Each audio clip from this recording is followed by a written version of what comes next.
तुमच्या सगळ्यांचं स्वागत आपल्या चॅनलवर. आमचा फार मोठा मीडिया आहे आणि आता मी तुम्हाला नवीन शाळेत दिसतोय. जगताप सर तिथं आमचे बरेचसे काम करणारे आणि 26 जानेवारीची तयारी एकदम जोरदार चालू आहे. बरेचसे आमच्या विद्यार्थी मित्रांनी ग्राउंड स्वच्छ केलं आहे. जरी ग्राउंडमध्ये पाणी असेल तरी उद्यापर्यंत सुकून जाईल. मेहंदी काढायचं काम चालू आहे. ही आमची सिंगीचा आडनाव सिंगर आहे, पण ही गाणं पण म्हणते, त्यामुळे ती अशी पण सिंगरच आहे. पण काय कलाकार आहे, जबरदस्त मेहंदी काढते. इकडं पण बरंचसं इकडं चालू आहे. फिरवायचं कॅमेरा, मी फक्त आवाज चालू आहे माझा. आणि ही आयडिया मला आत्ताच नुकतीच जगताप सरांनी दिली, पण त्यांच्या मागं नेहमी कामं असतात. ते शाळेचं पोषणावर पाहते, इकडून तिकडं पळते, सकाळी 9 वाजताच लेजिम घ्यायला येते. त्यात 9वी 10वी 8वी बरीचशी गँग इथं बसलेली आहे. काही मुलं वैतागून तिकडं बारावर बसलेले आहेत. त्यांना सुचना काय करावं, काही उतरतील. आणि खूप हसू पण आलं काही मुलींना ते ऐकून. तर उद्या आमचा कार्यक्रम नक्की पाहायचा. ही पूर्वतयारी असली तरी संपूर्ण कार्यक्रम तुम्हाला पाहायला मिळेल. अतिशय जोरदार तयारी सगळ्या 5वी पासून 10वी पर्यंतच्या मुला मुलींनी केलेली आहे. आणि नेहमीप्रमाणे सगळ्या महाराष्ट्रात, संपूर्ण भारतात आपल्याला अभिमान आहे. आपल्या देशाचा तिरंगा उद्या फडकवायचा आपल्याला. आणि त्या तिरंग्याचा मान आपण सगळेजण ठेवू. आपली मान कापली तरी चालेल, पण त्याचा मान आपल्याला ठेवायचा आहे. आणि अधूनमधून काही रडत पडत, काही काय चाललंय ही उत्सुकता आहे म्हणून सुद्धा आलेत. त्यात मी मेहंदी काढतो म्हटल्यावर ह्या भागात मला एक आश्चर्याचा धक्काही बसलेला आहे की बापरे, सर मेहंदी काढते पोरींसारखी. मी म्हटलं पोरांसारखी मेहंदी काढतोय.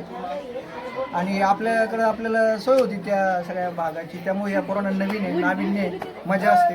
आणि मला नेहमीचे जे सवय आहे की जे मतं बनलेत लोकांचे ते तोडायला मला फार आवडतात. So break the rules and be freedom. पण तू फ्रीडम कधी कधी लढावं लागतं. आज मी थोडा लढलो, बिचारे गेले तिकडं, काही म्हणले नाही. मग कळला लढाईचा अंदाजसुद्धा भविष्य. पण आपण कसं आहे, पाहुणे कलाकार आहे, त्यामुळे आपण ताण घेऊ नये. तर आमचे सगळे ह्या धानोरा शाळेतले मुलं प्रत्येक गोष्टीत प्रत्येकजण काहीतरी वेगळा आहे. इकडं आमची अल्फी आहे, तिकडं मेहंदी काढून राहिली. तिने 2 फोटो काय केले माहिती आहे का? 2 ऑक्टोबरलाच ती भाषण करायला तिकडे गेली होती आणि ते भाषण गायबच झालं. शाळेत तिला म्हणायला लावलं. साधना पण इकडं नाही वाटतं आता सध्या. पण आणि थोड्याच दिवसात 10वीची बोर्डाची परीक्षा आहे. प्रचंड अभ्यासाच्या ओझ्याखाली ते दडपलेले, ते त्यांच्या चेहऱ्यावर दिसतंय. खऱ्या अर्थाने अभ्यास नीट करीत नाहीत ते, तसं म्हणायचं असते. आणि पुढचाच नंबर 9वीच्या पोरांचा येणार आहे. आणि इकडे जी भक्ती दिसते की ती येलो ड्रेसवाली, ती आता परीक्षा सिलेक्ट झाली. सरकारचे काही आलं नाही मनी, पुढची परीक्षा कधी घेते आम्ही वाट बघतोय. असे सगळेजण आहेत, सोबत राहा. सो ओके, हे तिकडे त्याला थम्सअप कर. ही वैष्णवी. उद्या 26 जानेवारी प्रजासत्ताक दिन 2024 याची पूर्वतयारी म्हणून चालू आहे. आमची सगळी गँग सध्या सगळं मैदान त्यांनी आखलंय. इयत्ता 9वी 10वीचे मुलं आहेत. शाळा पूर्ण आमची जवळपास उद्याची तयारी सगळी पूर्ण झाली. ध्वजस्तंभ उभारण्यात येईल. आणि हे जे तुम्हाला दिसतंय या ठिकाणी रिकामं, इथं रांगोळी काढण्यात येईल. समोरचं मैदान या प्रकारचं आहे. जे ते जरा किचकट केलंय मी म्हणून जरा अवघड आहे.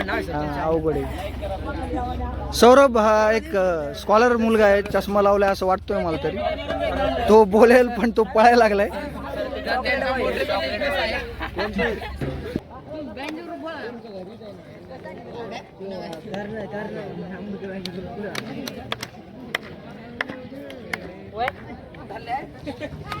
कस काय काम चालू? कोणतं मंत्रीपद मिळालं तुम्हाला? सांस्कृतिक मंत्री. अरे मग उद्या तुमची जबाबदारी सगळी. उगा आम्ही बसलो रेषामध्ये तिथं.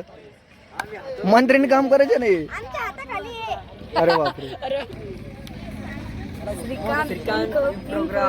या चॅनलला सबस्क्राइब करा, लाईक करा, शेअर करा आणि कमेंट करा. ओके, काय नाव आहे तुझं? बेल आयकॉनला क्लिक करा. वाव, काय नाव आहे तुझं? 9वी. अच्छा अच्छा, ओके, थँक्यू.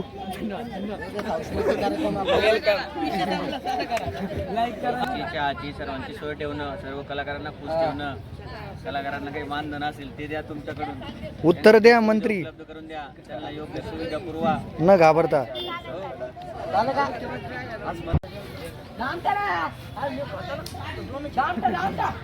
जाऊ दे दांता साईडला जाईन ती.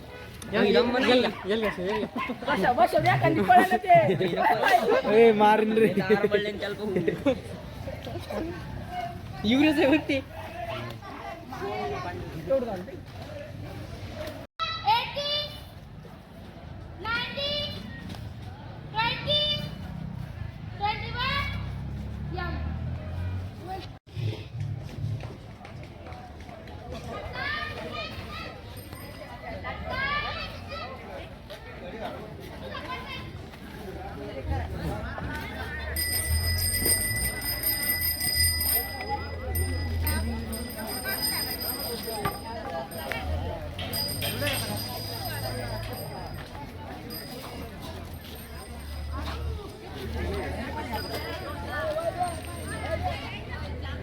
कापड नेले ते 4 महिने